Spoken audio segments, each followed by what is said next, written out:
الحمد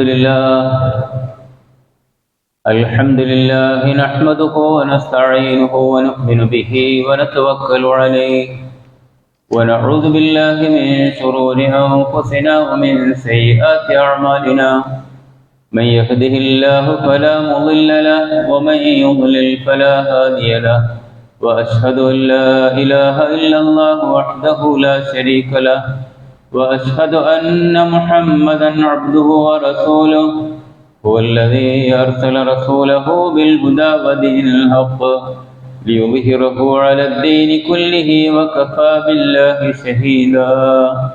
اللهم صل على محمد وعلى آل محمد كما صليت على إبراهيم وعلى آل إبراهيم وبارك على محمد وعلى آل محمد كما باركت على إبراهيم وعلى آل إبراهيم إنك حميد مجيد. أما بعد فإن خير الحديث كتاب الله وخير الهدي هدي محمد صلى الله عليه وسلم وشر الأمور محدثاتها وكل محدثة بدعة وكل بدعة ضلالة. أيها الناس أوصيكم وإياي أولا بتقوى الله.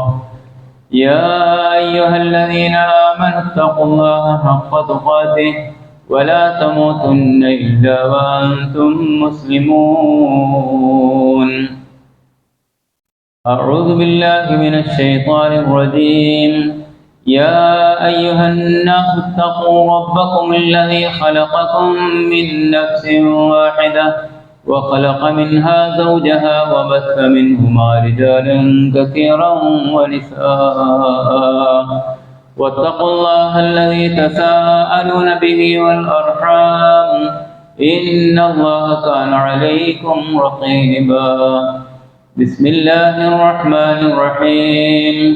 وقيل للذين اتقوا ماذا أنزل ربكم قالوا خيرا للذين أحسنوا في هذه الدنيا حسنة ولدار الآخرة خير ولنعم دار المتقين.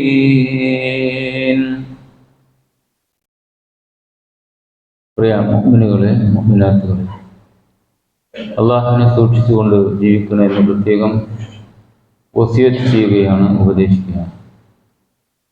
റബ്ബിൻ്റെ നിയമനിർദ്ദേശങ്ങളെല്ലാം രഹസ്യ പരസ്യ ജീവിതത്തിലും സാമൂഹിക കുടുംബ ജീവിതത്തിലുമെല്ലാം പരമാവധി ശ്രദ്ധിക്കുകയും സൂക്ഷിക്കുകയും ചെയ്തുകൊണ്ട് ആ കാരുണ്യവാനായ റബ്ബിൻ്റെ കരുണയ്ക്ക് അർഹരാകുന്ന ആളുകളിൽ പെടണേ എന്ന് പ്രത്യേകം ഓർമ്മപ്പെടുത്തുകയാണ്, വസിയത്ത് ചെയ്യുകയാണ്. നമുക്കറിയാം, ലോകത്ത് മനുഷ്യൻ ആഗ്രഹിക്കുന്നത് നന്മയാണ്, സമാധാനമാണ്. അത് എനിക്ക് സമാധാനം കിട്ടണം എന്ന് ഞാൻ ആഗ്രഹിക്കുന്നത് പോലെ നമ്മുടെ കുടുംബത്തിലെ ഓരോരുത്തർക്കും സമാധാനം കിട്ടണം, സമൂഹത്തിനത് കിട്ടണം, രാഷ്ട്രം വളരെ ഭദ്രമായ സമാധാന അന്തരീക്ഷത്തിലൂടെ കടന്നു പോകണം എന്ന് രാഷ്ട്ര മേധാവികളും ആഗ്രഹിക്കുന്നുണ്ട്. ഇതിനുവേണ്ടി മനുഷ്യനിർമ്മിതമായ കുറേ ദർശനങ്ങൾ ലോകത്തുണ്ട്. മുമ്പ് പ്രവാചകന്മാരാൽ അവതരിക്കപ്പെട്ടു എന്ന് അവകാശപ്പെടുന്ന മതഗ്രന്ഥങ്ങളിലെ കഴിഞ്ഞ കാലഘട്ടങ്ങളിലൂടെ കടന്നുപോയപ്പോൾ ആ മതഗ്രന്ഥങ്ങളിലെല്ലാം മതപുരോഹിതന്മാർ പലതും കടത്തിക്കൂട്ടിയ ചില ഗ്രന്ഥങ്ങളുടെ അവശിഷ്ടങ്ങളും ഈ ലോകത്ത് ഉണ്ട്. ഈ സമാധാനത്തിന് എന്ന നിലക്ക് പ്രത്യേകിച്ച് ആത്മീയ സമാധാനമാണ് ഈ മതഗ്രന്ഥങ്ങളിലുള്ള ആളുകളെല്ലാം അവകാശപ്പെടുകയും അതിൻ്റെ പുരോഹിതന്മാർ പ്രഖ്യാപിക്കുകയും ചെയ്യുന്നത്. യഥാർത്ഥത്തിൽ ഇതുകൊണ്ടൊന്നും മനുഷ്യന് എല്ലാ ഭാഗങ്ങളിലും, വ്യക്തി, സമൂഹം, കുടുംബം, രാഷ്ട്രം തുടങ്ങിയ എല്ലാ ഭാഗങ്ങളിലും ഒരു സമാധാനം ഉണ്ടാവുകയില്ല. അത് ഏത് ദർശനത്തിനാണുള്ളത്, ഏത് സന്ദേശത്തിലാണ് അത് നിലകൊള്ളുന്നത് എന്ന് പരിശോധിക്കുന്ന ഏതൊരാൾക്കും ഖുർആനാണ് യഥാർത്ഥത്തിൽ ആ സന്ദേശം ലോകത്ത് നിലനിർത്തുന്ന മതഗ്രന്ഥം എന്നും അത് മനുഷ്യന്റെ സകലമാന കാര്യങ്ങളിലും ചൂഴ്ന്നു നിൽക്കുന്നുവെന്നും മനസ്സിലാക്കാൻ കഴിയും. നമ്മൾ ഈ കാര്യങ്ങളൊക്കെ മനസ്സിലാക്കിയവരാണ്. പക്ഷേ ഒന്നുകൂടി ആഴത്തിൽ അതിനെ സംബന്ധിച്ച് പഠിക്കുകയും മനസ്സിലാക്കുകയും ചെയ്യുമ്പോൾ അത് അന്യൂനമാണ്, ഏത് കാലഘട്ടത്തിലേക്കും യോജിക്കുന്നതാണ്. മറ്റൊന്ന്, നമ്മൾക്കതിൽ ഏതെങ്കിലും തരത്തിലുള്ള ഒരു ജാള്യത ആവശ്യമില്ല. ആരുടെ മുമ്പിലും ഈ ഖുർആനിൻ്റെ സന്ദേശം പറയാം, യാതൊരു കുഴപ്പമില്ല. അതിൽ ഒരു തരത്തിലുള്ള പോരായ്മയും അതിലില്ല. എല്ലാവർക്കും എന്ന് പറയുമ്പോൾ രോഗിക്ക് സമാധാനം ഖുർആൻ കൊണ്ട് കിട്ടും. അതുപോലെ തന്നെ ദരിദ്രൻ, താഴ്ന്ന തൊഴിലെടുക്കുന്ന ബാർബറായ ആള് എന്ന് നമ്മൾ വിലയിരുത്തുന്ന ആളുകൾ, അല്ലെങ്കിൽ മാംസക്കച്ചവടക്കാരനോ മത്സ്യക്കച്ചവടക്കാരനോ എന്ന നിലയിൽ സമൂഹത്തിൽ താഴെക്കിടയിലുള്ള ആളുകളാണ് അവർ എന്ന് നമ്മളിൽപ്പെട്ട ആരെങ്കിലും വിലയിരുത്തുന്നുവെങ്കിൽ ഒരിക്കലും അല്ല. നബി സല്ലല്ലാഹു അലൈഹി വസല്ലം ആ കാര്യം വ്യക്തമായി പറയുന്നുണ്ട്. തൊഴിലിന്റെ പേരിൽ ഒരു വിഭജനം ഇസ്ലാമിലില്ല. അതേപോലെ അതുകൊണ്ട് തന്നെ ലാ ഐബ ഫീ അയ്യി കസ്ബിൻ ഇദാ കാന ഹലാലൻ, ഹലാലായ ജോലിയാണോ ഒരു പോരായ്മയും അതിനില്ല, അതിന് അന്തസ്സേ ഉള്ളൂ. ഹറാമായ ജോലിയാണോ അത് ഇസ്ലാമില്, സമൂഹത്തില്, കുടുംബത്തില്, ഇഹലോകത്ത്, പരലോകത്ത് എല്ലാം അസമാധാനമാണ്. അതുകൊണ്ട് സമാധാനം കിട്ടൂല. അള്ളാഹു അനുവദിച്ച ഏതൊരു ജോലി, അപ്പൊ ഞാൻ പറഞ്ഞു വരുന്നത്, അവർക്കെല്ലാം ജോലിയുടെ പേരിലോ മറ്റേതെങ്കിലും തരത്തിന്റെ പേരിലോ ഒരു താഴ്ന്ന അവസ്ഥ അല്ല ഇസ്ലാം സമർപ്പിക്കുന്നത്. മൻ അമില മിൻ സാലിഹിൻ മിൻ ദക്കരിൻ ഔ ഉൻസ, ആരാകട്ടെ, ആണാകട്ടെ പെണ്ണാകട്ടെ, സൽക്കർമ്മങ്ങൾ ആണ് അനുഷ്ഠിക്കുന്നതെങ്കിൽ ഇഹലോകത്തും അവർക്ക് മോശമല്ല, പരലോകത്തും അവർ മോശക്കാരല്ല. അത് തന്നെയാണ് അള്ളാഹു ഈ സൂറത്തുൽ നഹ്ലിലെ 30-ാമത്തെ വചനത്തിലൂടെ നമ്മൾക്ക് ഓർമ്മപ്പെടുത്തി തരുന്നത്. സൂക്ഷ്മത പാലിക്കുന്ന ആളുകളോട് ചോദിക്കപ്പെടുന്നു, മാദാ അൻസല റബ്ബുക്കും, നിങ്ങളുടെ രക്ഷിതാവ് നിങ്ങൾക്ക് എന്താണ് അവതരിപ്പിച്ചിട്ടുള്ളത്? ഖാലൂ ഖൈറാ, നന്മയാണ്, ഇഹത്തിലും പരത്തിലുമൊക്കെ. കാരണം ലില്ലദീന അഹ്സനൂ ഫീ ഹാദിഹി ദുനിയാ ഹസന, ഈ അള്ളാഹു അവതരിപ്പിച്ച വളരെ കൃത്യമായ നിയമനിർദ്ദേശങ്ങൾ അതനുസരിച്ച് ജീവിതത്തിൽ പകർത്തുന്ന ആളുകൾക്ക് ഇഹലോകത്ത് ഖൈറാണ്.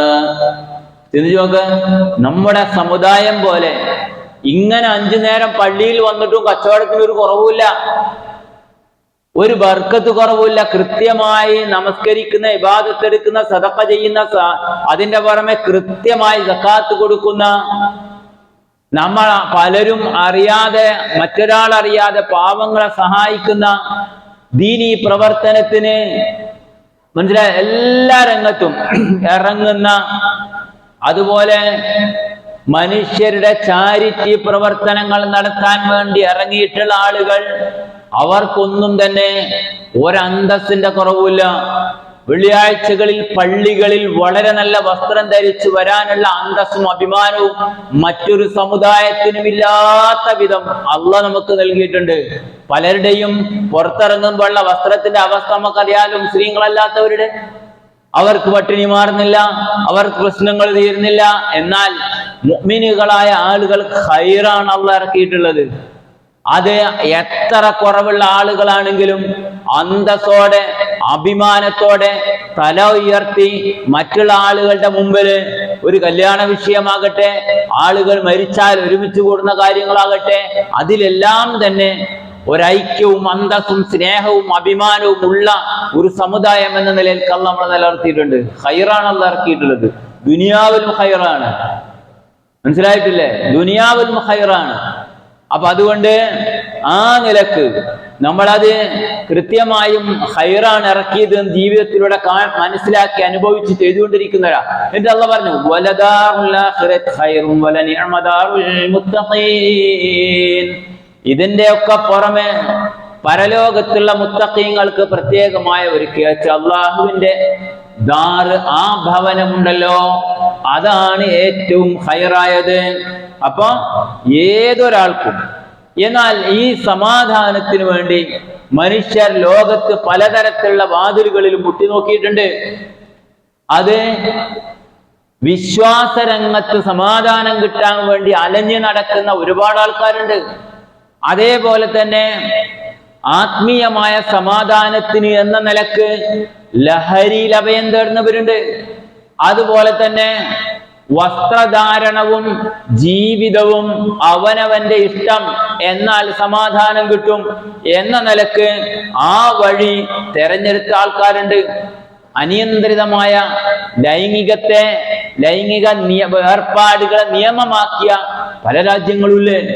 ജർമ്മനിയിൽ ഈ അടുത്ത് നടന്ന പത്രത്തിൽ വന്ന ഒരു വാർത്ത, ജർമ്മനിയിൽ ഒരു സഹോദരൻ സ്വന്തം സഹോദരി വിവാഹം ചെയ്തു. 3 കുട്ടികൾ അതിലുണ്ടായി. കോടതിയിൽ കേസ് വന്നു. അവർക്ക് അവിടുത്തെ ഭരണഘടന അനുസരിച്ച് അവർ ചെയ്തു തെറ്റാണ്. അങ്ങനെ കോടതിയിൽ നിയമം വന്നപ്പോൾ, അല്ലെങ്കിൽ അവർക്കെതിരെ ആക്ഷൻ വന്നപ്പം, പ്രകൃതിപരമായ കാര്യമാണ് ഇത്, ഇതിൽ യാതൊരു കുഴപ്പവുമില്ല എന്ന നിലയിൽ മനുഷ്യാവകാശ പ്രവർത്തകർ രംഗത്ത് വന്നു. മനസ്സിലാകുന്നുണ്ടോ? കാരണം ആണും പെണ്ണും ഇണയാണല്ലോ, എന്താ കുഴപ്പം? സഹോദരനായി സഹോദരിയായി ശാരീരികമായ വശം വെച്ച് നോക്കുമ്പോ ഒരാണ് ഒരു പെണ്ണ്, മറ്റെന്താ ജൈവികമായ നിലപാടുകളും അവരുടെ ശരീര കാര്യങ്ങളും പരിശോധിച്ചാൽ ഒന്നും മനസ്സിലാക്കാൻ കഴിയില്ലല്ലോ. അതുകൊണ്ട് അത് പ്രകൃതിപരമായ തേട്ടമാണ്, അതുകൊണ്ട് അവർ ആസ്വദിക്കട്ടെ എന്ന നിലയിൽ മനുഷ്യാവകാശ പ്രവർത്തകര് രംഗത്ത് വന്നു. നിങ്ങൾ ചിന്തിച്ചു നോക്ക്. ഞാൻ സൂചിപ്പിക്കുന്നത് സമാധാനമില്ലായ്മയുടെയും സമാധാനത്തിന് വേണ്ടി മനുഷ്യൻ പോകുന്നതിന്റെ അവസ്ഥയാണ്. വർണ്ണവെറിയാണോ? നമ്മളെ നാട്ടിൽ തന്നെ ഈ കഴിഞ്ഞ ദിവസത്തിൽ നമ്മൾ പത്രത്തിൽ കണ്ടില്ലേ, അയാളെ ആ സ്ഥാനത്ത് പൂജാരിയായിട്ടോ അല്ലെങ്കിൽ ഈ ആരാധനാലയത്തിന്റെ ഉത്തരവാദിത്തം മെയിനായി നടത്താൻ അയാൾ താഴ്ന്ന ജാതിയിൽപ്പെട്ട ആളായതുകൊണ്ട് നിയമിക്കാൻ പറ്റില്ല ഭക്തജനങ്ങൾ. ചിന്തിച്ചു നോക്കിങ്ങള്. അതുകൊണ്ട് തന്നെ ഇതൊന്നും ഇങ്ങനെ മനുഷ്യന്റെ എല്ലാ തരത്തിലുള്ള വശങ്ങളെ പരിശോധിച്ചു നോക്കിയാലും അസമാധാനത്തിന്റെ ലോകം. നീതി പരിശോധിക്ക്. ഖുർആൻ ഒരൊറ്റ വാക്കേ പ്രയോഗിച്ചിട്ടുള്ളൂ, വലൗ അലാ അൻഫുസിക്കും. ആ നീതി നിങ്ങൾക്കെതിരാണെങ്കിൽ പോലും, നിങ്ങൾക്ക് തന്നെ വാപ്പാക്കെതിരായി ഉമ്മാക്കെതിരായി, എന്നാലും നീതിയിൽ നിങ്ങൾ നിലകൊള്ളണം. അതാണ് മഖ്ദൂമി ഗോത്രക്കാരിയായ ഒരു സ്ത്രീയുടെ മോഷണവുമായി ബന്ധപ്പെട്ട് നബി സല്ലല്ലാഹു അലൈഹി വസല്ലം അടുക്കൽ പരാതി വന്നപ്പോൾ റസൂൽ പറഞ്ഞതാ, ലൗ അന്ന ഫാത്തിമത ബിൻത മുഹമ്മദിൻ ഖസരിഖത് ലഖതഅതു യദഹാ. എന്റെ മകൾ ഫാത്തിമയാണ് മോഷണം നടത്തിയതെങ്കിൽ ഞാൻ കൈ ഛേദിക്കുക തന്നെ ചെയ്യും. അതാണ് ഇസ്ലാമിന്റെ നീതി എന്ന് പറഞ്ഞത്. അപ്പൊ അങ്ങനെ എല്ലാ തലത്തിലും ഇസ്ലാം ഈ വിഷയങ്ങളിലെല്ലാം സമാധാനവും നീതിയും ലോകത്ത് മനുഷ്യന് സമർപ്പിക്കാൻ ഒരു സന്ദേശം ഖുർആനിലൂടെ ലോകാവസാനം വരെ നിലനിൽക്കുന്ന സന്ദേശം മനുഷ്യന്റെ മുമ്പിൽ നൽകിയിട്ടുണ്ട്. ഒരന്ധനായ മനുഷ്യൻ അബ്ദുല്ലാഹി ഇബ്നു മക്തൂം, നമുക്കറിയാവുന്ന ചരിത്രമാണ്. നബി സല്ലല്ലാഹു അലൈഹി വസല്ലം ഇത്തിരി ഒരു, കാരണം VIP-കളെയും അന്ധന്മാരെയും ഒരേ നിലപാടിൽ കാണാൻ പറ്റില്ലല്ലോ. അപ്പൊ VIP-കളായ ഖുറൈശി പ്രമുഖരോട് സംസാരിച്ചുകൊണ്ടിരിക്കുകയാണ്. അപ്പോഴാണല്ലോ ആ 2 കണ്ണിനും കാഴ്ചയില്ലാത്ത അബ്ദുല്ലാഹി ഇബ്നു മക്തൂം കയറി വരുന്നത്. എന്നിട്ട് നബി സല്ലല്ലാഹു അലൈഹി വസല്ലമക്ക് അത്ര ഇഷ്ടപ്പെട്ടില്ല. അല്ലാഹുവിന്റെ റസൂൽ അബസ വതവല്ല, മുഖം ചുളിച്ചു, പിന്തിരിഞ്ഞു. അൻജാഅഹുൽ അഅ്മ, ഒരന്ധൻ അദ്ദേഹത്തിന്റെ അടുക്കൽ വന്നതിനാൽ. എന്നാൽ നബി സല്ലല്ലാഹു അലൈഹി വസല്ലമയോട് അല്ലാഹ് പറഞ്ഞെന്താ? അല്ലാഹ് പറഞ്ഞത് കല്ലാ ഇന്നഹാ തദ്കിറ. നബിയേ, ആ സമീപനം ശരിയായില്ല. കണ്ടോ നിങ്ങള്? ഞാൻ അതിന്റെ ചരിത്രത്തിലേക്കൊന്നും പോകുന്നില്ല. ഇങ്ങനെ വളരെ കൃത്യമായി എല്ലാ മനുഷ്യനെയും പരിഗണിക്കുന്ന ഒരു വശം ഖുർആന്റെ സന്ദേശം ലോകത്തിന് മുമ്പിൽ അല്ലാഹ് സമർപ്പിക്കുകയാണ്. നമ്മളുടെ ഈ അടുത്ത് നടന്ന ഒരു വൈവാഹിക മാമാങ്കം എന്ന് പറയുന്ന ഒരു പരിപാടി നമ്മളെ കൂട്ടത്തിൽപ്പെട്ട ഒരാൾ തന്നെ നടത്തിയതാണ്. VVIP-കൾക്ക് പ്രത്യേകമായ ചെയറുകൾ, അവിടെ മറ്റാൾക്ക് ഇരിക്കാൻ പറ്റില്ല. കസേര ഒഴിഞ്ഞു കിടന്നാലും ഇരിക്കാൻ പറ്റില്ല. അടുത്ത ആളുകൾക്ക്, അതിന്റെ താഴെക്കടയിലുള്ളവർക്ക്, പിന്നെ കുറച്ച് കുടുംബക്കാർക്ക് വേറെ, ഭക്ഷണ സാധനത്തിൽ വരെ വ്യത്യാസം. ആര് പഠിപ്പിച്ചതാണ്? അള്ളാഹുവിന്റെ റസൂല് വിരോധിച്ച ഒരു കാര്യമാണത്. വളരെ മോശമാണ്. മഅ്ദുബത്ത് വളരെ മോശമാണ്. സദ്യ യുദ്ആ ഇലൈഹിൽ അഗ്നിയാ, പണക്കാരെ മാത്രം, സ്വാധീനമുള്ളവരെ മാത്രം പരിഗണിച്ചുകൊണ്ട് ക്ഷണിക്കുന്ന ഏർപ്പാട് പാടില്ല. വളരെ മോശം. ബിഅസ എന്നാ പറഞ്ഞത്. അത്രമാത്രം ഗുരുതരമായ തെറ്റായിട്ട് ഇസ്ലാം പഠിപ്പിക്കുന്നത്. അതാണ് നബി സല്ലല്ലാഹു അലൈഹി വസല്ലം ലാ ഫളല ലി അറബിയ്യിൻ അലാ അജമിയ്യിൻ എന്ന് പറഞ്ഞ വശം എല്ലാവർക്കും അറിയാം. ഞാൻ ആ ചരിത്രത്തിലേക്ക് പോകേണ്ട ആവശ്യമില്ല. ഹജ്ജത്തുൽ വിദാഇൽ നബി പറഞ്ഞതല്ലേ, ഇസ്ലാമിന്റെ സന്ദേശം അതാണ്. ഇന്നാ ഖലഖ്നാഹും മിൻ ദക്കരിൻ വ ഉൻസ, എല്ലാ വെള്ളിയാഴ്ചയും കേൾക്കുന്ന ആയത്ത് അതാണ് ഖുർആന്റെ സന്ദേശം. അത്ഭുതകരമാണത്. അപ്പം എന്നിട്ട് ആ ഖുർആൻ ഈ ലോകത്ത് മനുഷ്യരോട് ആദ്യമായി പറയുന്നത്, മനുഷ്യരെ ഇഖ്റ, പഠിക്കുങ്ങള്, കാര്യങ്ങൾ പഠിക്ക്, മനസ്സിലാക്കി. നിങ്ങൾ വെറും എങ്ങനെയെങ്കിലും ജീവിച്ച് ചത്തുപോകേണ്ടവരല്ല, മറിച്ച് കാര്യങ്ങൾ മനസ്സിലാക്കി മനുഷ്യനാണ് ഈ ലോകത്തെ ഏറ്റവും ഉന്നതനെന്നും ആ മനുഷ്യരുടെ എല്ലാവരുടെയും സിരകളിൽ ഓടിക്കൊണ്ടിരിക്കുന്നത് രക്തമാണെന്നും ആഗ്രഹങ്ങളും അഭിലാഷങ്ങളും എല്ലാ മനുഷ്യനും ഉണ്ടെന്നും എല്ലാ മനുഷ്യരും നീതി ആഗ്രഹിക്കുന്നുണ്ടെന്നും എല്ലാ മനുഷ്യർക്കും സമാധാനം ആഗ്രഹിക്കുന്നുണ്ടെന്നും ലോകത്തോട് വിളിച്ചു പറയുന്നു ഖുർആൻ. ഖുർആൻ നൽകുന്ന സന്ദേശം അതാണ്. അത് പഠിക്കാൻ, അത് തലബുൽ ഇൽമി ഫരീദത്തുൻ അലാ കുല്ലി മുസ്ലിമിൻ വ മുസ്ലിമ, രണ്ടും പ്രയോഗിച്ചിട്ടുണ്ട് ഖുർആൻ. പെണ്ണിനെ മാറ്റി നിർത്തിയിട്ടില്ല, സ്ത്രീകളും പഠിക്കണം. മനസ്സിലായോ? അത്ര കൃത്യമായി ഇസ്ലാം പഠിപ്പിച്ചു തരുന്നുണ്ട്. ഇനി രാഷ്ട്രത്തിന്റെ നന്മക്ക് വേണ്ടിയാണോ? എന്തെല്ലാം കാര്യങ്ങളാണ് ഇസ്ലാം സമർപ്പിച്ചിട്ടുള്ളത്? സമാധാനം ഉണ്ടാകണമെങ്കിൽ ആ രൂപത്തില് രാഷ്ട്രത്തിന്റെ നന്മ, രാഷ്ട്രത്തിലെ പൗരന്മാരുടെ നന്മ, അതിനാവശ്യമായ കാര്യങ്ങൾ നീതിപൂർവം നടപ്പാക്കണം. അതിനനുസരിച്ചായിരിക്കണം. വലക്കും ഹയാത്തുൻ ഫിൽ ഖിസാസി ഹയാത്തുൻ യാ ഉലിൽ അൽബാബ്, പ്രതിക്രിയ ഓരോ സമുദായത്തിന് ജീവിച്ചിരിക്കുന്ന മനുഷ്യന്മാർക്ക് അതിൽ ഒരുപാട് നിലനിൽപ്പിന്റെ ഭാഗമാണ് അത് ഖുർആൻ പറയുന്നത്. ഒരു മോൻ അയാൾ വധിക്കപ്പെട്ടാൽ, ഒരു മകൾ വധിക്കപ്പെട്ടാൽ, ആ മാതാവിന്റെ, ആ പിതാവിന്റെ, കുടുംബത്തിന്റെ വെട്ടിത്തോന്ന് ഓരോരുത്തരും പറയുന്ന ഒരു വശമുണ്ട്, നീതി കിട്ടേണ്ടിയിരുന്നു, നീതി കിട്ടേണ്ടിയിരുന്നു. ഞാൻ ആഗ്രഹിക്കുന്നത് നീതിയാണ്. ഇതുപോലെ ഒരു മനുഷ്യനും കൊല്ലപ്പെടരുത്. അപ്പറഞ്ഞതിന്റെ താല്പര്യം എന്താ? അവനെയും അതുപോലെ ഇഞ്ചിഞ്ചായി കൊല്ലണം. അതാണ് എന്റെ ശരി. അതാണ് ഇസ്ലാം പഠിപ്പിച്ചിരുന്ന വശം. എന്നാൽ ബാക്കിയുള്ളവർക്ക് സമാധാനം ഉണ്ടാവും. ബാക്കിയുള്ളവർക്ക് ജീവിക്കണമെങ്കിൽ ആ നിലപാട് സ്വീകരിക്കണം. അപ്പം ഇസ്ലാമിന്റെ ഖുർആന്റെ സന്ദേശം അങ്ങനെ ഞാൻ പറഞ്ഞു വരുന്നത്, പഠിക്കാൻ ഖുർആൻ ആവശ്യപ്പെടുന്നു. കേവലം ഭൗതികമായ പഠനമല്ല ഖുർആന്റെ സന്ദേശം. എല്ലാ പഠനങ്ങളെയും ഖുർആൻ നിയമമാക്കിയിട്ടുണ്ട്. കഴിഞ്ഞ കാല നൂറ്റാണ്ടുകളിലേക്ക് എത്തി നോക്കിയാൽ ഇസ്ലാമിന്റെ സുവർണ കാലഘട്ടം, മുസ്ലിംകളുടെ സുവർണ കാലഘട്ടം എന്നൊക്കെ അറിയപ്പെടുന്ന അബ്ബാസിയ കാലഘട്ടത്തിലേക്കും മറ്റും നമ്മൾ പരിശോധിച്ചാൽ ഹിജ്റ 371 മുതൽ 482 വരെ, 428 വരെ ജീവിച്ച ഇബ്നു സീനയുടെ ചരിത്രം, വൈദ്യശാസ്ത്ര രംഗത്ത് എത്രമാത്രം ഉദാത്തമായ മാതൃകകളാണ്. ഖാനൂൻ തിബ്, ഈ വൈദ്യശാസ്ത്ര വിഷയത്തിന്റെ ബേസിക്കലായി അറിയപ്പെടുന്ന ഒരു ഗ്രന്ഥമാണത്. താർത്താരികളുടെ ആക്രമണത്തോടു കൂടി ഈ ഗ്രന്ഥങ്ങളെല്ലാം യൂഫ്രട്ടീസ് നദിയിൽ ചവിട്ടി മതിച്ചു ഒഴുക്കിക്കളഞ്ഞ ഒരുപാട് ഗ്രന്ഥങ്ങള്. അദ്ദേഹം നിരവധി വിഷയങ്ങളിൽ ഗ്രന്ഥം എഴുതിയ ആളാണ്. കുറെയൊക്കെ ലോകത്ത് നിലനിൽക്കുന്നുണ്ട്. അതിൽ നിന്ന് ലഭിച്ച ഈ ഖാനൂൻ തിബ്, മെഡിക്കലിന്റെ ബേസ്, വൈദ്യശാസ്ത്രത്തിന്റെ ബേസ്, അത് തുടക്കം കുറിച്ച അദ്ദേഹമായിരുന്നു. ആ ബേസാണ് 7 നൂറ്റാണ്ടോളം പിൽക്കാലത്ത് വന്ന ശാസ്ത്രജ്ഞന്മാരായ വൈദ്യശാസ്ത്ര രംഗത്ത് പ്രവർത്തിച്ച ആളുകൾ ആധാരമായി അവലംബിച്ചത്, മുസ്ലിം ശാസ്ത്രജ്ഞന്മാർ. അദ്ദേഹം അത് മാത്രമല്ല, തത്വശാസ്ത്ര രംഗത്ത് മാനസിക വൈദഗ്ധ്യ വിഷയങ്ങളെ സംബന്ധിച്ച്, അതുപോലെ ഭൗമശാസ്ത്രത്തെ സംബന്ധിച്ച്, അതുപോലെ രോഗങ്ങൾ എങ്ങനെ, അതിന്റെ കാരണങ്ങൾ എന്താണ്, അതിന്റെ ചികിത്സാ രീതികൾ എന്താണ്, വളരെ കൃത്യമായി അനലൈസ് ചെയ്തുകൊണ്ട് അദ്ദേഹത്തിന് ഒരുപാട് ഗ്രന്ഥങ്ങളുണ്ട്. ഞാൻ പറഞ്ഞു വരുന്നത് ഇതൊക്കെ ഖുർആൻ നൽകിയ സന്ദേശമായിരുന്നു. അദ്ദേഹത്തിന്റെ 10ാമത്തെ വയസ്സിൽ അദ്ദേഹം ഖുർആൻ മുഴുവൻ ഹിഫ്ളാക്കിയിട്ടുണ്ട്.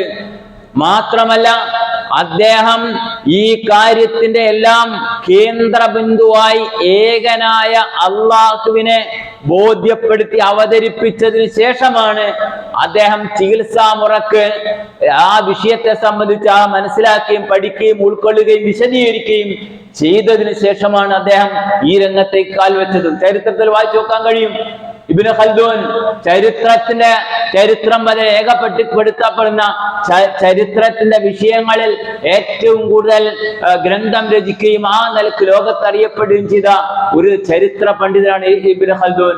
അദ്ദേഹം അതുപോലെ ഒരുപാട് ആൾക്കാർ ഒരുപാട് ശാസ്ത്രീയമായ പുരോഗതിയെ സംബന്ധിച്ചും മനുഷ്യൻ ആർജിക്കേണ്ട വിജ്ഞാനങ്ങളെ സംബന്ധിച്ചൊക്കെ വളരെ നന്നായിട്ട് പ്രതിപാദിച്ചിട്ടുണ്ട്. സഹോദരങ്ങളെ, ഞാൻ പറഞ്ഞു വരുന്നത് ഇഖ്റ ബിസ്മി റബ്ബിക്കല്ലദീ ഖലഖ്. എന്തേ നമ്മളുടെ നാട്ടില് നമ്മളുടെ ആളുകളൊന്നും ഇന്ന് ഒരാൾ ചോദിച്ച ചോദ്യം എന്താ ഇന്ന് മുസ്ലിംകൾ ശാസ്ത്രജ്ഞന്മാരായിട്ട് ഉണ്ടാക്കാത്തത്? നമ്മളെ പരിശോധിക്കണം, നമ്മൾ ആ രംഗത്ത് ഇറങ്ങണം. ഖുർആൻ നിർദ്ദേശിക്കുന്നുണ്ട്. മുൻകാല ചരിത്രത്തിലുള്ള ആളുകളുടെ അവർ കണ്ടുപിടിച്ച ഏതെങ്കിലും കണ്ടുപിടുത്തങ്ങളിൽ അതോടുകൂടി മുസ്ലിം ശാസ്ത്രജ്ഞന്മാർ അസ്തമിച്ചു പോയാൽ പറ്റില്ല. എക്കാലഘട്ടത്തിലും പക്ഷെ ഒരു അണു ബോംബ് സംബന്ധമായ കാര്യങ്ങൾ പഠിക്കാനോ ആ നിലക്ക് ആവശ്യമായ നിലക്ക് സമൂഹത്തിന് ഉപകാരപ്രദമായ നിലക്ക് അത് കൈകാര്യം ചെയ്യാനോ അനുവദിക്കാത്ത വിധത്തിൽ അതിന്റെ മീതെ അടക്കി ഭരിച്ചു കൊണ്ടിരിക്കുന്ന കുറെ ആൾക്കാർ ലോകത്തുണ്ട്, രാജ്യങ്ങളിലുണ്ട്. അത് മറ്റൊരു വിഷയം. ഞാൻ പറഞ്ഞു വരുന്നത് എല്ലാ രംഗത്തും നമ്മളെ IT യുഗത്തിൽ ജീവിക്കുന്ന നമ്മൾക്ക് ഖുർആൻ നിർദ്ദേശിക്കുന്നുണ്ട്, നിങ്ങൾ ചിന്തിക്ക്, നിങ്ങൾ പഠിക്ക്. ആ നിലക്ക് ചിന്തിക്കാനും പഠിക്കാനും എല്ലാ വിഷയങ്ങളെ സംബന്ധിച്ചും. അപ്പൊ ഞാൻ പറഞ്ഞു വരുന്നത് ഈ നിലക്കുള്ള എല്ലാ വിഷയങ്ങളിലേക്കുമുള്ള സന്ദേശം ഖുർആൻ ലോക മനുഷ്യർക്ക് സമർപ്പിക്കുന്നുണ്ട്. ചരിത്രത്തിലാണോ ഖുർആൻ പറഞ്ഞ ചരിത്രത്തെ പരിചിന്തോക്ക് ഒരൊറ്റ ഉദാഹരണം, മനുഷ്യന്റെ മനസ്സിനെ സംസ്കരിക്കുന്ന അതിസൂക്ഷ്മമായ നിലപാട് അത്തരം കാര്യങ്ങളിൽ നമുക്ക് കാണാൻ കഴിയും. യൂസുഫ് നബി അലൈഹി സ്വലാത്തു വസ്സലാമിന്റെ ചരിത്രം അറിയാത്ത ഒരു 4 വയസ്സുകാരനായ കുട്ടി പോലും ഇല്ല. എല്ലാവർക്കും അറിയാം. എന്തേ അതിന്റെ കണ്ടന്റ് പോയിന്റ് എന്താ? وراودته التي هو في بيتها عن نفسه وغلقت الابواب وقالت هيت لك قال معاذ الله انه ربي احسن مثواي انه لا يفلح الظالمون. കാരാഗ്രഹത്തിൽ അടക്കപ്പെടാൻ ഒരു തെറ്റും ചെയ്യാത്ത വിധത്തിൽ യൂസുഫ് നബി അലൈഹി സ്വലാത്തു വസ്സലാം കാരണക്കാരനായ ആ സംഭവത്തിന്റെ പശ്ചാത്തലം പരിശോധിച്ചാൽ ലോകത്താരും കാണുന്നില്ല. പെണ്ണ് അവിടുന്ന് ഇങ്ങോട്ട് ആവശ്യപ്പെടുന്നു. യുവത്വത്തിന്റെ തുടിപ്പുള്ള പ്രസരിക്കുന്ന കാലഘട്ടം. എല്ലാ നിലക്കും എല്ലാ സാഹചര്യങ്ങളും ഒത്തുകൂടി ഒരു നിലക്കും പിന്മാറേണ്ടതില്ല. എന്നിട്ട് പോലും ഇന്നഹു റബ്ബി അഹ്സന മത്വായ, എന്റെ രക്ഷിതാവ് കാരുണ്യവനായ റബ്ബ് എനിക്ക് ഏറ്റവും നല്ല പാർപ്പിടം ഒരുക്കി തന്നവനാണ്. ആ സഹോദരന്മാര് കൊണ്ടുപോയിട്ട ഭയാനകമായ ഗർത്തത്തിൽ നിന്ന് രക്ഷപ്പെടുത്തി എന്റെ നാഥൻ ഈ നിലക്ക് കൊട്ടാരത്തിൽ സുഖസുന്ദരമായ ജീവിതം ഒരുക്കി തന്ന തമ്പുരാനുണ്ടല്ലോ, അവനാണ് എനിക്ക് ഈ സൗകര്യം തന്നത്. ഇന്നഹു ലാ യുഫ്ലിഹുൽ ളാലിമൂൻ. ആ തമ്പുരാനെ വിട്ടുകൊണ്ട് അക്രമിയായി ജീവിക്കുകയാണെങ്കിൽ അത്തരക്കാര് വിജയിക്കുകയില്ല. റബ്ബിസ്ജിനു അഹബ്ബു ഇലയ്യ മിമ്മാ യദ്ഉനനി ഇലൈഹി. നാഥാ, എന്നെ ക്ഷണിക്കുന്ന ഈ വൃത്തികെട്ട ഏർപ്പാടുണ്ടല്ലോ, അതാണ് എനിക്ക് കാരാഗ്രഹം, അതാണ് എനിക്ക് തെറ്റായ കാര്യമായി ഞാൻ മനസ്സിലാക്കുന്നത്. അതിനേക്കാൾ ഞാൻ ഇഷ്ടപ്പെടുന്നത് കൽത്തുറുങ്കിൽ അകപ്പെടുകയും അങ്ങനെ ഞാൻ ജയിൽ പുള്ളിയായി കഴിഞ്ഞുകൂടുകയും ചെയ്യുന്നതാണ് എനിക്ക് ഏറ്റവും ഇഷ്ടം. ഈ തോന്നിവാസത്തെക്കാൾ ഞാൻ പറഞ്ഞെന്താ, മനുഷ്യനെ സംസ്കരിക്കാൻ പര്യാപ്തമായ ചരിത്രങ്ങളാണ് ഖുർആനിലുള്ളത്. ഏതൊരു ചരിത്രം നോക്കി, നീണ്ട 14 വർഷത്തോളം ശരീരത്തിന്റെ പല ഭാഗങ്ങളും പൊട്ടി ചീഞ്ഞളിഞ്ഞ് ദുർഗന്ധം വമിക്കുന്ന സാഹചര്യം ഉണ്ടായി. റബ്ബിനോട് നന്ദികേട് കാണിക്കാതെ അന്നീ മസ്സനിയൽ ദുർ വഅൻത അർഹമുർ റഹീമീൻ, നാഥാ എന്റെ ശരീരത്തിന്റെ എല്ലാ ഭാഗങ്ങളിലും തമ്പുരാനെ നീരൊലിച്ചു കൊണ്ടിരിക്കുന്നു, ചോരൊലിക്കുന്നു റബ്ബേ, ദുർഗന്ധം നമിക്കുന്നു റബ്ബേ. നോക്കിങ്ങളാ മനസ്സ്. എന്നിട്ടും അൻത അർഹമുർ റഹീമീൻ, നീയാണ് മാറ്റിത്തരുന്നവൻ. എന്തൊരു സമാധാനത്തിന്റെ വാക്കാണ്. കണ്ടങ്ങൾ മനുഷ്യനങ്ങോട്ട് പടച്ചവനിലേക്ക് കീഴ്പ്പെടുത്തുന്ന മനസ്സ്, തോന്നിവാസങ്ങളിൽ നിന്ന് രക്ഷപ്പെട്ട് ശുദ്ധനായി ജീവിക്കാനുള്ള സംഭവം. യൂസുഫ് നബിയുടേത് അങ്ങനെ, ശുഐബ് നബിയുടേത് എങ്ങനെ? എന്താണ് നിങ്ങൾ ചിന്തിച്ചു? ഖുർആൻ നൽകുന്ന സന്ദേശം എത്ര ഭയങ്കരമാണ്. ഒരു താടി വളർത്തലിന്റെ കാര്യമാണെങ്കിൽ പോലും ആ ആദർശത്തിൽ അത് മുറുകെ പിടിച്ച് ജീവിക്കാനുള്ള പടച്ചവന്റെ നിയമവും നിർദ്ദേശവും അതനുസരിച്ച് ജീവിക്കാനുള്ള സന്മനസ് ഈ ആധുനിക യുഗത്തില് ഉണ്ടാവുക എന്നത് അള്ളാഹുവിന്റെ നിയമത്തിന് കീഴൊതുങ്ങി ജീവിക്കലാണ്. ഹാഷിം അംലെ പരിചയമില്ല നമുക്ക്? ക്രിക്കറ്റിന്റെ ഇതിഹാസമായ അദ്ദേഹം ടീം മാനേജർ പറഞ്ഞല്ലോ, അവരുടെ ടീമിന്റെ ഒരു മദ്യ കമ്പനിയുടെ ജേഴ്സി അണിയണമെന്ന്. അയാൾ പെട്ടി തുറന്ന് പറഞ്ഞു, ഇല്ല സാധ്യമല്ല, എങ്കിൽ 30,000 പൗണ്ട് അടക്കണം ഒരു കളിക്ക്. അദ്ദേഹം അതിന് തയ്യാറായി. താടി ഇത്രണ്ട് അദ്ദേഹത്തിന്റെ. നിങ്ങൾ ചിന്തിച്ചു നോക്ക്, നമസ്കാരത്തിന് ടൈമായാൽ ഗ്രൗണ്ടിന്റെ സൈഡിൽ നിന്ന് മുസല്ല വിരിച്ച് നമസ്കരിക്കുന്നു.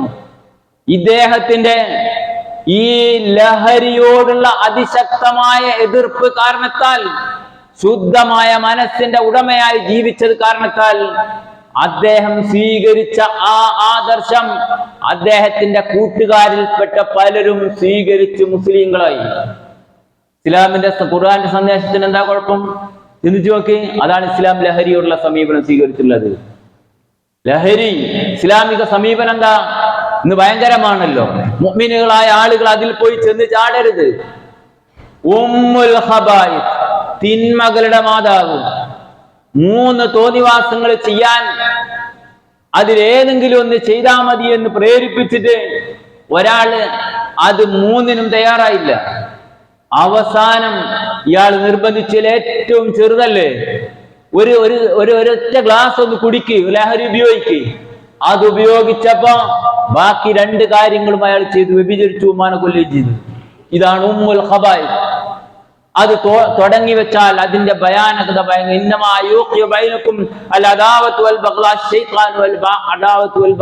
നിങ്ങൾക്കിടയിൽ വിദ്വേഷവും ശത്രുതയും. ഇതാണ് പിശാചിന്റെ പണി.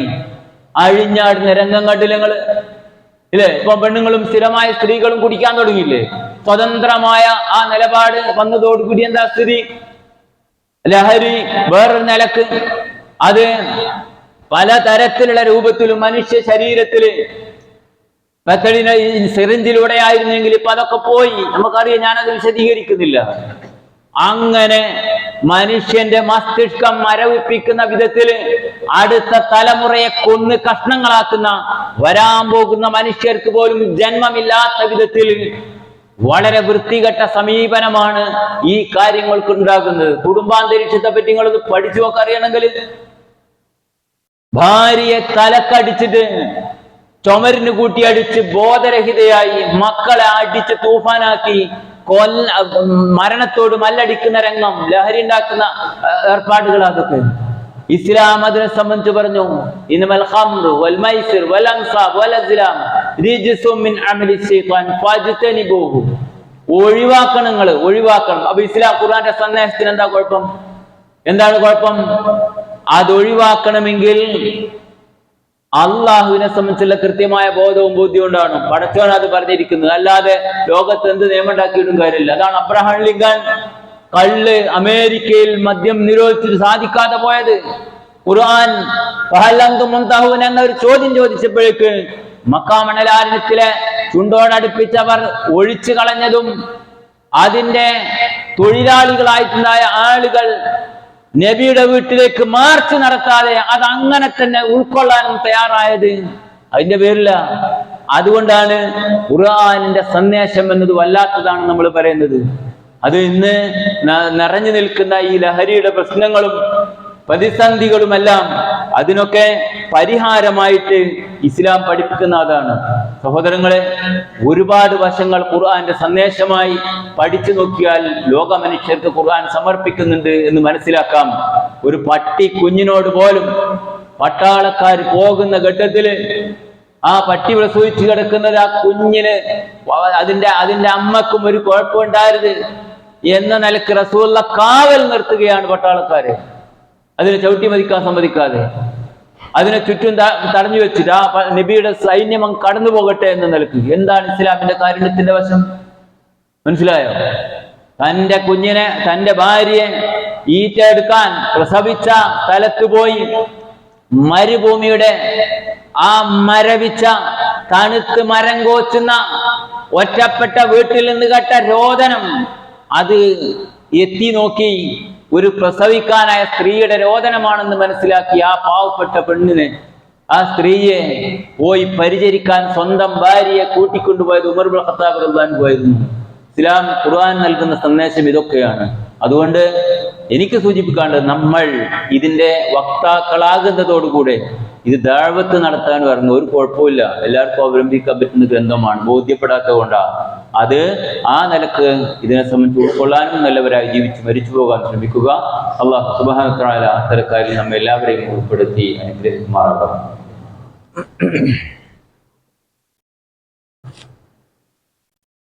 അൽഹംദുലില്ലാഹി നഹ്മദുഹു വ നസ്തഈനുഹു വ നؤمن به ونتوكل عليه.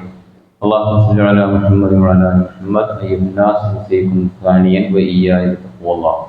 ബഹുമാന്യ മുഅ്മിനുകളെ, മുഅ്മിനാത്തുകളെ, അല്ലാഹുവിനെ സൂക്ഷിച്ചുകൊണ്ട് ജീവിക്കണേ എന്ന് ഒരിക്കൽ കൂടി വസിയത്ത് ചെയ്യുകയാണ്, ഉപദേശിക്കുകയാണ്. നമുക്കറിയാം, നമ്മുടെ നമസ്കാരത്തിൽ കുറെ കൃത്യനിഷ്ഠത വേണ്ട ആളുകളെ നമുക്ക് വേണം. പള്ളി സജീവമാക്കണം, മദ്രസയും സജീവമാക്കണം, ഉപ്പാനുമ്മാനൊക്കെ അനുസരിക്കണം. അതേപോലെ തന്നെ ഒരു നിലക്കും നമ്മളുടെ മക്കള്, യുവാക്കള് ലഹരിയിൽ പെട്ടുപോകരുത്. അശ്ലീലതകളിൽ നിന്നൊക്കെ വിട്ടുനിൽക്കാനും, അതുപോലെ ഇസ്ലാം വിരോധിച്ച ലൈംഗിക ആഭാസത്തിലേക്ക് മക്കൾ കടന്നു പോകാതിരിക്കാനും, യുവാക്കൾ കടന്നു പോകാതിരിക്കാനും, നാട്ടിനും സമൂഹത്തിനൊക്കെ ആവശ്യമായ മക്കൾ ഉണ്ടാകണമെന്നും ഒക്കെ ആഗ്രഹിക്കുന്നവരാണ് നമ്മൾ. പണിയെടുക്കണം, അല്ലാതെ നടക്കൂല. കാരണം അവരെ പിടിച്ചു വലിക്കുന്ന ഒരുപാട് സമസ്യകൾ ഈ ലോകത്തുണ്ട്. നമ്മൾ എന്ത് പറഞ്ഞിട്ടും കാര്യമില്ല. അതിന് കഠിനാധ്വാനം നടത്തണം. അതിന്റെ ഭാഗമായ ISM 150ഓളം യുവാക്കളെ നോർത്ത് ജില്ലയിൽ നിന്ന് നിർബന്ധമായും സംഘടിപ്പിച്ച് നാദാപുരം അൽ ഫുർഖാനിൽ വെച്ച് ഒരു പ്രോഗ്രാം സംഘടിപ്പിച്ചിട്ടുണ്ട്. അത് രാത്രി 8 മണി മുതലാണ് ആരംഭിക്കുന്നത്, 18-ാം തീയതി. വൈകുന്നേരം 4 മണി മുതൽ രാവിലെ 8 മണി വരെയാണ്. രാവിലെ 8 മണി വരെ ആ രാത്രി നിശ ക്യാമ്പായിട്ട് അവരുടെ സംശയങ്ങളും മറുപടിയും അവരെ കണ്ടീഷനാക്കി എടുക്കുന്ന നിലപാട്, ഇതൊക്കെ നിരന്തരമായി നമുക്കറിയാം. സലഫി മഹല്ലുകളിലുള്ള ഇത്തരം തർബിയത്ത് ക്ലാസുകളെ കൊണ്ട് മാത്രമേ മനുഷ്യനെ നന്നാക്കി എടുക്കാൻ കഴിയൂ. നമ്മളതിന് മാതൃക ഉണ്ട് താനും ലോകത്ത്, കേരളത്തിൽ പ്രത്യേകിച്ച്. അല്ലാതെ വാദോരാതെ പാതിരാവാതുകൊണ്ടൊന്നും ഒരു കാര്യമില്ല. അതൊക്കെ കേൾക്കുന്നവർ കേൾക്കും, അല്ലാത്തവരില്ലാത്തവരുണ്ട്. മറിച്ച് തെർബിയത്തിലൂടെ, വളർത്തിയെടുക്കുന്നതിലൂടെ മാത്രമേ സമൂഹത്തെ രക്ഷിക്കാൻ കഴിയൂ. അതിനുവേണ്ടി നമ്മൾ ആസൂത്രണം ചെയ്ത ഈ ക്യാമ്പിലേക്ക് ഒരാളെങ്കിലും, ഒരു ചെറുപ്പക്കാരനെങ്കിലും നമുക്ക് ഇത് സംബന്ധിപ്പിക്കാൻ കഴിയുമെങ്കിൽ നിങ്ങൾ ബന്ധപ്പെടണമെന്ന് പ്രത്യേകം ഉണർത്തുകയാണ്. യൂത്ത് വൈബ് ഓറിയന്റേഷൻ ക്യാമ്പ് എന്ന നിലയിലാണ് സംഘടിപ്പിക്കുന്നത്. ആ കാര്യത്തിൽ നമ്മൾ ശ്രദ്ധിക്കുക. അതുപോലെ കുട്ടികളെ സംബന്ധിച്ചിടത്തോളം മോറൽ ക്ലാസിന്റെ സമയമാണ്, വെക്കേഷനാണ്. ഒരുപാട് ചാൻസുകളുണ്ട്. ഞാൻ തീർത്ത് പറയുന്നു, ഒന്നാര മനുഷ്യരെ, നമ്മളെ മക്കളെ നമ്മൾ കൃത്യമായി നിയന്ത്രിക്കുകയും ശ്രദ്ധിക്കുകയും ചെയ്ത് ഈ ഫീൽഡിലേക്ക് തിരിച്ചു വിട്ടാൽ ആ മക്കൾ റെഡിയായി കിട്ടും. നമുക്കുള്ള ആ ബാധ്യത നമുക്ക് പൂർത്തിയാക്കാം. യാതൊരു സംശയമില്ല. കൗമാര പ്രായം എന്നത് വഴിതെറ്റാനുള്ള 100% ചാൻസ് ഉള്ള ഒരുപാട് പ്രകൃതിപരമായ പ്രായത്തിന്റെ അവസ്ഥയും നാട്ടിൽ അവരെ ഉപയോഗപ്പെടുത്തുന്ന കുറെ എന്താ നമ്മൾ പറയാ വൃത്തികെട്ട ജന്തുക്കളുണ്ട്, മനുഷ്യന്മാരെന്ന് പറഞ്ഞുകൂടാ. അതിൽ നിന്ന് അവരെ, ആ കരാള ഹസ്തത്തിൽ നിന്ന് അവരെ പിടിച്ചു മാറ്റി മാന്യമായ റൂട്ടിലേക്ക് അവരെ തിരിച്ചു വിട്ടുകൊടുക്കാനുള്ള മാർഗമാണ് ഈ ഫ്രീ ടൈമിലുള്ള ക്യാമ്പുകളും ക്ലാസ്സുകളും ഒക്കെ. അവിടെ നമ്മളെ മക്കളെ അതിനും സംബന്ധിപ്പിക്കണമെന്ന് പ്രത്യേകം ഉണർത്തുകയാണ്. മറ്റൊരു പ്രധാനപ്പെട്ട കാര്യം, ഇന്ന് ഇൻഷാ അല്ലാഹ് നമ്മളുടെ KNM പള്ളി നിർമ്മാണ ഫണ്ടിന്റെ കളക്ഷനാണ് നമസ്കാരം കഴിഞ്ഞ് നടക്കുന്നത്. അതിലെല്ലാവരും കഴിയുന്നിടത്തോളം സഹകരിക്കണമെന്ന് പ്രത്യേകം ഓർമ്മപ്പെടുത്തുകയാണ്. പള്ളിയില്ലാത്ത സ്ഥലങ്ങളിൽ പള്ളി ഉണ്ടാക്കി കൊടുക്കാനും മെയിൻ്റനൻസ് പള്ളികളുടെ ഇതുപോലെ ആവശ്യങ്ങൾക്കാണ് അത് ഉപയോഗിക്കുന്നത്. അല്ലാഹു സുബ്ഹാനഹു വ തആല നല്ല എല്ലാ കാര്യങ്ങളുമായി സഹകരിക്കാനും തെറ്റുംകുറ്റപരമായ കാര്യങ്ങൾ വിട്ടുനിൽക്കാനും നമ്മെ എല്ലാവരെയും അനുഗ്രഹിക്കുമാറാകട്ടെ. അല്ലാഹുമ്മ ഗ്ഫിർ ലിൽ മുഅ്മിനീന വൽ മുഅ്മിനാത്ത് വൽ മുസ്ലിമീന വൽ മുസ്ലിമാത്ത് അൽ അഹ്യാഇ മിൻഹും വൽ അംവാത്ത് ഇന്നക മുജീബു ദഅവാതി യാ ഖാദിൽ ഹജാത്ത്. ربنا آمنا فاغفر لنا ذنوبنا وكفر عنا سيئاتنا وتوفنا مع الأبرار. ربنا تقبل منا إنك أنت السميع العليم وتب علينا إنك أنت التواب الرحيم.